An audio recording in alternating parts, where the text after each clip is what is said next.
interfering with his right to a trial by jury? That's what I meant. Right. Interfering with his rights, yeah. Have a trial by jury. What does he think he's going to accomplish with a trial by jury? Whether he didn't injure anyone. Right. Why can't he just tell it to the man in the black? Well, he can't tell it to the man in the black if he's going and speaking the language that the man in the black knows and he don't know it. Yes, that's what I'm saying. I mean, like I said, sometimes, especially with a drug charge, it's actually better just to go before the guy in the black robe than the jury, because the jury will say, well, we don't want that shit in our community. And even though that you might not hurt nobody, we're going to make the law, and we're going to throw your ass in jail. Now, you got a point there. You definitely got a point. Yeah. No, sometimes it's best to go in front of a man. Yeah.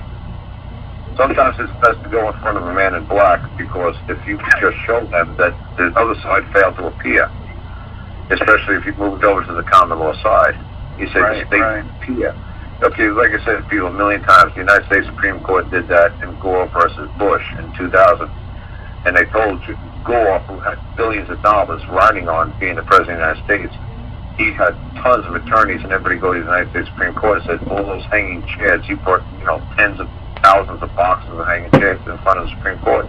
The Supreme Court said, that's great. He said, but who's been injured because of this, the hanging chair situation? He said, well, I've been injured. It's like, yeah, well, of course you're going to claim you're injured.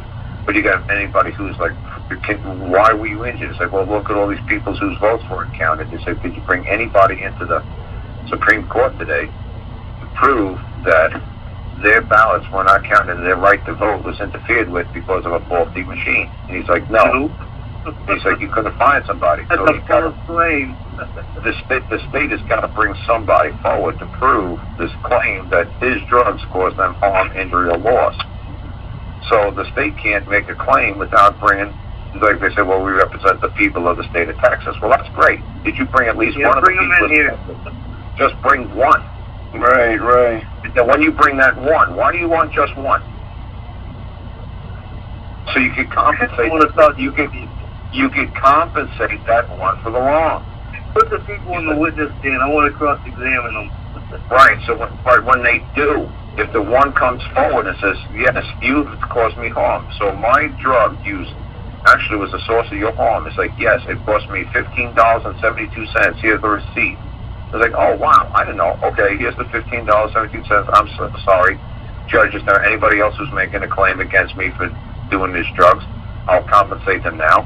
And once they're done being compensated, I want to be released. I want to go home. Just bring them forward. I want to compensate those who have done wrong.